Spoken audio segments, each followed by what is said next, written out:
Hi guys, no? Kakita ka atong kuan trending karon nga OFW gikan siya og uman. Daghan kay siya dala og gipakargo niya ang mga silver.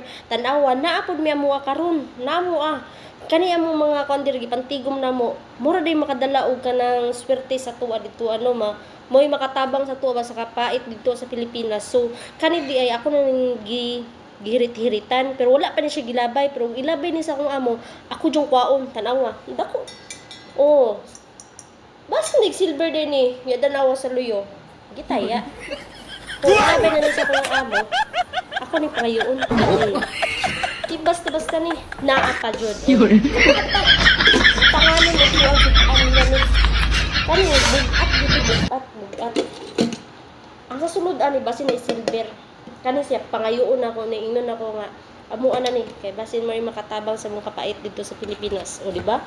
Hindi pa jud mawala. Naa pa jud ni Lutuan na gawa.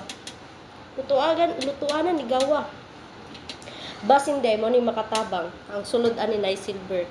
Mahal na kayo ni. Og naa pa jud. Naa pa.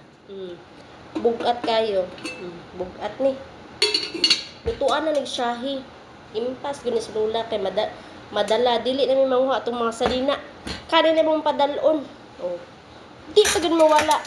Nay ko silver man jud ni. Silver. Napa jud gold. Nay gold. Oh, tinidor. Naapay ko na ni knife. Kato, silver gyapon to siya nga nay gold kani kay nay gold pa jud oh. Pero nairis na ang gold ani basin kani ang nairis na gold na ni siya. Mo ni makatabang sa tong kapait dito sa Pilipinas. Unya karon na apay planggana. Tanawa. Dako kayo ni. Tama ra sa kulang. Awa, tanong quality. Stainless basing silver ni siya. Mura ni makatabang sa atong problema no. Di ba katong OFW dati ha, gikan to siya og uma nakahalin siya og 300,000 kapin. Samantalang kani basin makahalin dito 500,000. Chooks na kaayon ni. Ug makahalin ta ni di okay na di ata mo balik og abroad magnegosyo na lang ta, di ba? So ay nagdugay-dugay din na tiguman na ng mga silver da sa imong amo katong mga antique.